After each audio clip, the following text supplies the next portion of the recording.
Good evening. আজকে এখন বাজে 6:30।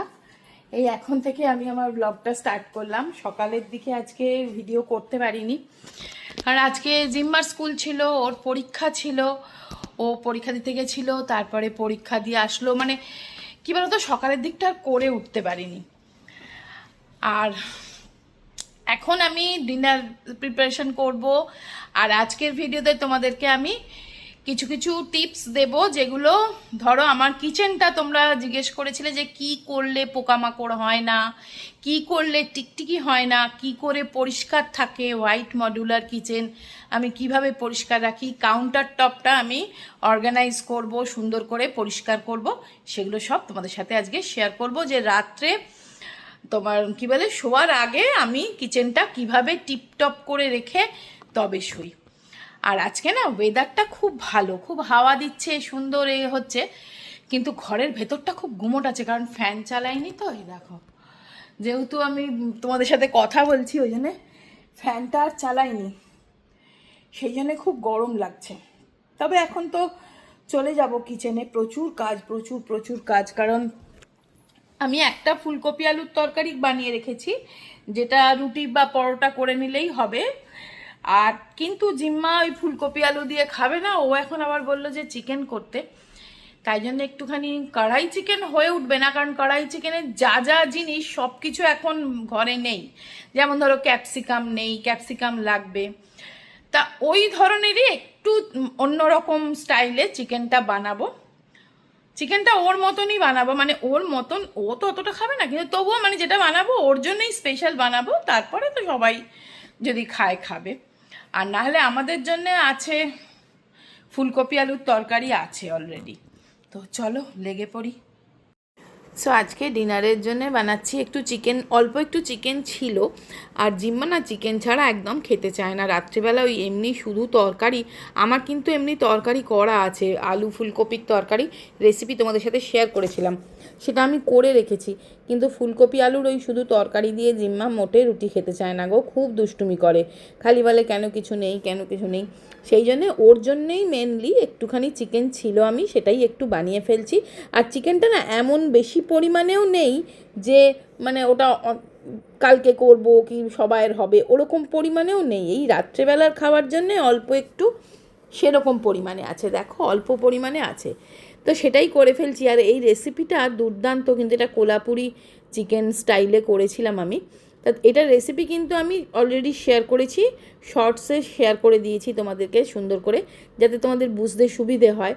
আর এইখানে আমি লং ভিডিওতে না রেসিপি শেয়ার করলে ভিডিওটা বড্ড লং হয়ে যায়, বোরিং হয়ে যায়, তাই না? তখন তোমাদেরই ভালো লাগবে না, স্কিপ করে করে দেখবে। সেই জন্যে আমি ওটা শর্ট ফর্মে রেসিপিটা শেয়ার করে দিয়েছি অলরেডি, সেটা দেখে নিতে পারো। তো এই দেখো এই চিকেনটা কষিয়ে নিচ্ছি। মেন হচ্ছে এই মশলাটা, এই মশলাটা বানানো খুবই ইজি। এটা কী কী দিয়েছি আমি ওখানে বলে দিয়েছি, এইভাবে একদিন বানিয়ে দেখো, সত্যি বলছি দুর্দান্ত হয় খেতে। আর বেশি মশলাও লাগে না, ঘরে তোমাদের যা থাকে না, আমাদের মানে সাধারণ বাড়িতে যেরকম থাকে সেরকমইতেই হয়ে যায়, একদম বেশি কিছু লাগে না। কিন্তু একদম রেস্টুরেন্টের স্বাদ, রেস্টুরেন্টের থেকে কিছু কম যায় না এই চিকেনটা, খেতে খুব ভালো। আর টাইমও বেশি লাগে না, খুব চটজলদি হয়েও যায়। দেখো না আমি এখন রাত্রির 8টার সময় শুরু করেছি, এক্ষুনি হয়ে যাবে, এত রাত করে শুরু করেছি। তো দেখো অলমোস্ট আমার এটা ডান, রান্নাটা হয়ে গেল। রুটি করলেই রাতের ডিনারটা আমার তৈরি হয়ে যাবে। আর আজকে না খুব একটা গুমোট গরম গো, ভীষণ গরম লাগছে কিচেনে। বাইরেটা অতটা গরম নয়, বাইরেটা হয়তো একটু ফুরফুরে হাওয়া দিচ্ছে, কিন্তু সারাদিন না একটু বৃষ্টি হয়নি। আর অনেক দিন তোমরা কিন্তু আমাকে জানাও না যে কে কোথা থেকে দেখছো, অনেক দিন হয়ে গেল। আমাকে প্লিজ আজকের ভিডিওটাতে কমেন্টস করে জানিও যে কে কোথা থেকে দেখছো। তো চলো ঝটপট রান্নাটা সেরে নিচ্ছি, তার কারণ আজকে না আমি কিচেনটা একটু রিঅ্যারেঞ্জ করব, সুন্দর করে গোছাবো, পরিষ্কার করব কাউন্টার টপটা, সেটা তোমাদের সাথে শেয়ার করব। তোমরা ভালোবাসো কিচেন কাউন্টার টপ অর্গানাইজেশন এই ধরনের ভিডিও দেখতে, সেই জন্য সেটা আমি আজকে করব ঠিক করেই রেখেছি। ওই জন্য তাড়াতাড়ি করে আগে রান্নাটা সেরে কিচেনটা ফাঁকা করে ফেলতে হবে, তাই না? চলো, এখন বাজে 8:30। তো আমার ডিনার প্রিপারেশন একদম হয়ে গেছে। আর জিম্মা একটু পড়ছে, এখন শশা কেটেছি, মানে স্যালাড বানাবো, লাচ্ছা স্যালাড। সেই এসে একটু স্যালাড খাচ্ছে। আর আমাদের মানির ঘরের ওই যে বড় জানলাটা যেটা, সেটা না ওই যে মানে স্লাইডিংয়ের যে তলায় চাকা থাকে না, সেই চাকাগুলো একটু নষ্ট হয়েছে। তো সেই একজন মানে খবর দেওয়া হয়েছিল, সেই এসেছিল, দেখে গেল। চাকাগুলো পাল্টাতে হবে, কালকে আসবে। সেটা একটা কাজ, মানে ভয় লাগছে না, চাকাগুলো এ হয়েছে তো, জানলাটা না একটুখানি টালমাটাল করছে আর কি। বলছে কিছু হবে না, মানে এমনি বন্ধ করে দিলে বন্ধ হয়ে যাচ্ছে, কিন্তু আমার ভয় লাগছে আর কি। যদি মানে এখন তো ওয়েদারটাও তেমন না, হঠাৎ হয়তো ঝড় হতে আরম্ভ করলো, বললো ঝড় হলেও কিছু হবে না। তবুও মানে কালকেই যাতে করে দিয়ে যায়, অনেক করে রিকোয়েস্ট করলাম, তো দেখা যাক কি করে। আর আজকে তো সারাদিন ওয়েদারটা দুর্দান্ত, দেখো খুব ভাল লাগছে। এখন ব্যালকনিতে দাঁড়াতেও খুব ভাল লাগছে, হাওয়া দিচ্ছে। ব্যালকনিতে আমি বসেও ছিলাম এই চেয়ারটাতে। সো চলো, আর কাজ বাকি বলতে শুধু এই রুটি বানানোটাই বাকি আছে। ব্যালকনিতে বসেছিলাম, কি সুন্দর হাওয়া দিচ্ছিল, ওয়েদারটা কি ভালো লাগছিল। আর এই কিচেনে যেই এসছি না রুটি করতে, মানে জীবন বেরিয়ে যাচ্ছে গো। তবু রুটিগুলো ঝটপট সেরে নিই, তারপরে কিচেনটা অর্গানাইজ করব। আর রুটি দেখবে, প্রত্যেকটা রুটি যদি না ফোলে না মন খারাপ হয়ে যায়, তাই না বলো? দেখো কি সুন্দর ফুলছে রুটিগুলো। রুটি যদি না ফোলে একদম আমার তো খুব মন খারাপ হয়ে যায়। দেখো আহা কি ভালো লাগছে না, রুটিগুলো একদম টুপোর টুপোর হয়ে ফুলছে। এরকমই হয় আমার রুটি, জানো। তার আমি দেখো এরকম চিমটি দিয়ে রুটি করি, তোমরা আমাকে অনেকেই বলেছো। আর এই যে লাচ্ছা স্যালাডটা বানিয়ে নিলাম, দেখো এই রিং রিং করে কেটে নিয়েছি পেঁয়াজ, তাতে একটুখানি লেবুর রস, একটু বিট নুন, চাট মশলা দিয়েছি, শসা। জিম্মাকে খেতে দিয়ে দিচ্ছি, ওকে খেতে দিলে আমার আরেকটা কাজ মিটে যাবে। তো এই দেখো চিকেনটা তৈরি হয়ে গেছে, জিম্মাকে খেতে দিয়ে দিচ্ছি। আর এইদিকে দেখো বাঁদিকে বানানো রয়েছে একটুখানি সুজির হালুয়া বানিয়েছি, কারণ চিকেনটা অল্প আছে। আর সবসময় সুবীর আবার চিকেন খেতে চায় না, সুবীর হয়তো ওই নিরামিষ তরকারিটাই খাবে, তার সাথে একটু সুজি দিলে খেতে ভালো লাগবে। এই দেখো ওর জিম্মাকে দিয়ে দিলাম ডিনারটা। তো চলো এবারে আমি কিচেন কাউন্টার টপটা আগে খালি করে ফেলি, এই সমস্ত জিনিসগুলো আগে নিচে নামিয়ে ফেলছি। আর যেহেতু আমার সমস্ত কিছুই নয় বাস্কেটের মধ্যে, নয় এরকম মানে মুভেবল র্যাকের মধ্যে রাখা আছে না, ওই রকম রাখলে না সরিয়ে দিতে খুব সুবিধে হয়, একটা একটা করে জিনিস সরাতে হয় না। এটা কিন্তু খুব জরুরি যে একটু কিছুর ওপরে যদি তুমি একটা বাস্কেট বা একটা ট্রে, তার ওপরে জিনিস রাখো না, পরিষ্কার করবার সময় জাস্ট ট্রে ধরে বাস্কেট ধরে নামিয়ে দাও, দিয়ে তাহলে পরিষ্কার করতে পারবে। এটা আমি ডিশওয়াশার দিয়েই পরিষ্কার করছি। এমনি একটু ভিম লিকুইড বা আমার তো প্রিল এনেছে এবারে, তা প্রিল লিকুইড একটু নিয়ে একটুখানি সাবান দিয়ে, ওই সাবানটাই দিয়ে আর কি একটু ভালো করে আগে কাউন্টার টপটা পরিষ্কার করে নিচ্ছি। যে কোনো জায়গায় একটু কিছু সাজানো হলে আগে একটু পরিষ্কার করে নিলে ভালো হয়। আর এমনিতে আমার পরিষ্কারই থাকে, খুব একটা ডিপ ক্লিন আমার করতে হয় না। ওই জন্যে যেহেতু আমি পরিষ্কার রাখার চেষ্টা করি, পরিষ্কার সবসময় এরকম করতে থাকি সরিয়ে নড়িয়ে, যার জন্যে কিন্তু ওই একদিন সাংঘাতিক খাটনি হবে ডিপ ক্লিন করবো ওই রকম খুব একটা হয় না। আর এই দেখো এই পেঁয়াজগুলো ছোট ছোট সাম্বার পেঁয়াজ এনেছিল, সেই পেঁয়াজগুলো ভিনিগারে ভিজিয়ে রেখেছিলাম। এগুলোও খেতে না ভীষণ ভালো লাগে রুটি, পরোটা, নান এগুলোর সাথে। দেখবে রেস্টুরেন্টে থাকে, রাখা থাকে, রেস্টুরেন্টেও দেয় এরকম, মানে ভিনিগারে ছোট ছোট পেঁয়াজ ভিজিয়ে রেখে। ওরকম ভিজিয়ে রাখতে পারো, ওটা কিন্তু রেখে ফ্রিজে রেখে দিলে 3-4 দিন ঠিকই থাকে, ভালোই থাকে। এবার দেখো কাউন্টার টপটা পুরো আমি একদম সাবান দিয়ে ক্লিন করে নিয়েছি। এবার আবার আমি দেখো প্লেস করে দিচ্ছি ওই যাই জিনিসগুলো। আর এই র্যাকটার মধ্যে আমার একদম সকালবেলার মর্নিং নিডস থাকে একদম। ওই যে র্যাকটা এখন রাখছি তার মধ্যে সকালে যা যা লাগে সব থাকে। আর এখানে কখনো এগ বয়লারটা রাখি, কখনো মাল্টি কুকার রাখি, এই জায়গাটাতে ঘুরিয়ে ফিরিয়ে রাখি, যখন আমার যেটা প্রয়োজন থাকে সেটা বের করে রাখি। এখন আমার এই এগ বয়লারেরই কাজ হচ্ছে, ওই জন্য এগ বয়লারটাই রেখেছি। আর এটার মধ্যে যেমন দেখো আলমন্ড আছে। আর এই শিশিগুলো না আমি এভরি ডে রাত্রেবেলা শোবার আগে এরম একবার একটু জাস্ট হাত বুলিয়ে দিই, তাহলে পরিষ্কার থাকে। ওটার মধ্যে গুড়, জ্যাগরি পাউডার, তোমাদেরকে দেখিয়েছিলাম আমি কোন কোম্পানির জ্যাগরিটা ইউজ করি, অলরেডি দেখিয়েছিলাম।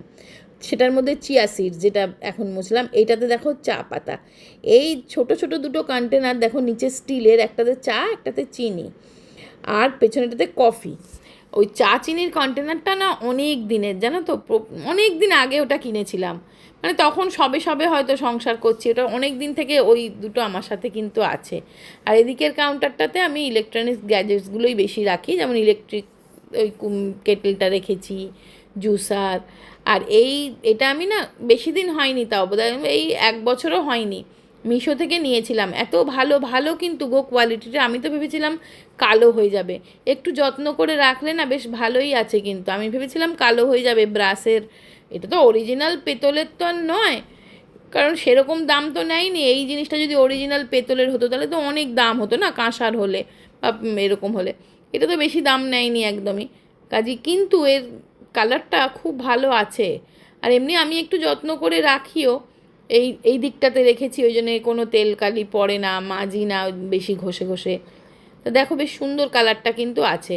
তো একটু জাস্ট মুছে নিলাম, ভেতরে যদি একটু কিছু পড়ে টড়ে থাকে সেগুলো ফেলে দিয়ে মুছে নিয়ে ওটা আবার জায়গায় রেখে দেবো। আর ওই পাশের বড় জারটাতে ওটাতে মুসলি রাখি, মুসলিগুলো যখন লাগে আর কি রাখি। তো চলো মিক্সার গ্রাইন্ডারও ধুয়ে মুছে পরিষ্কার হয়ে গেছে, শুকনো হয়ে গেছে, তুলে দিই। জিম্মা স্কুল থেকে ফিরেছে, ছাতাটা এখানেই শুকোত দিয়েছিল, সে ছাতাটাকেও শুকিয়ে গেছে, উঠিয়ে দিই। তো মোটামুটি আমার কিচেন অর্গানাইজেশন শেষ, চিকেন পরিষ্কার শেষ। দেখো আজকে চাঁদটা কি ভাল লাগছে দেখতে। এখন আকাশ মোটামুটি পরিষ্কার আছে, তবে তারা নেই কিন্তু একটাও। অনেকটা রাত হয়ে গেছে, এখন 11টা বাজে।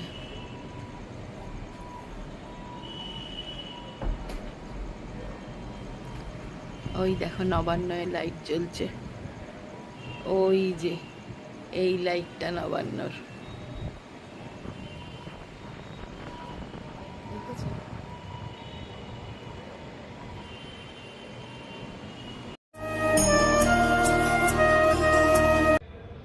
Good morning.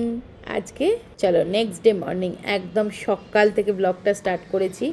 সবে জিম্মা স্কুলে গেল, ওর আজকে পরীক্ষা, তো সবে স্কুলে গেল। আমি মর্নিং ড্রিঙ্কসটা নিচ্ছি, দেখো এরপরে সুবির এখন ওকে দিতে গেছে, ততক্ষণে আমি এই গরম জলটা খেয়ে নেবো। তারপরে ও সুবি ওকে মানে বাসে উঠিয়ে দিতে গেছে, বাসে উঠিয়ে দিয়ে আসলে তারপরে চা করব।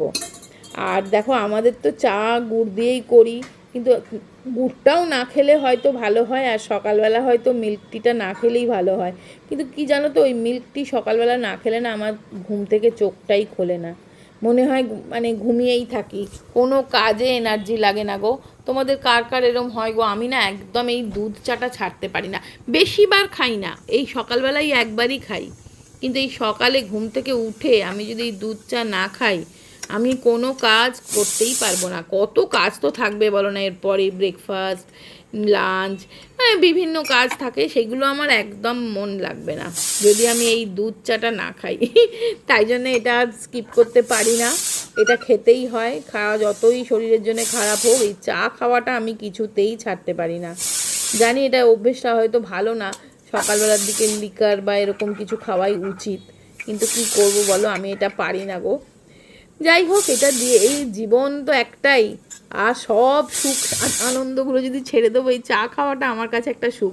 অথচ জানো তো আমি না বিয়ের আগে চা খেতাম না, এই সুবীরের সাথে চা খেয়ে খেয়ে আমার এখন সুবীরের থেকে বেশি নেশা হয়ে গেছে, মানে ওর থেকে বেশি চা এখন মানে আমার খেতে ভাল লাগে। আমি এখন ওয়েট করি কখন চা বানাবো, কখন চা হবে। যাকে চলো ঝটপট এবার ব্রেকফাস্টটা বানিয়ে ফেলি। তো এটা দেখো, এটা হচ্ছে 11 এগ বয়লার, এটার মধ্যেই আমি ওই ডিমটা সিদ্ধ করব, এর সাথে এই এগ পোচারটাও দেয়। আর এই ট্রেটার মধ্যে বসিয়ে আমি ডিমটা সিদ্ধ করব, এর সঙ্গেই একটা মেজারিং কাপও দেয়, এই যে মেজারিং মগ, এটাই করে জল ভরে আমি ওইখানে দেব, তাহলে সিদ্ধ হবে। তো চলো জলটা নিয়ে আসি। তো দেখো এটাকে আমি অন করে দিয়েছি জল দিয়ে, এটা এর মতন হতে থাক তত। আর এই এগ বয়লারটার কিন্তু দেখো কর্ডটাও অনেকটাই লম্বা, তুমি মানে কিচেনের যেখানে ইচ্ছে রাখতে পারো, বেশ কিন্তু সুবিধাজনক।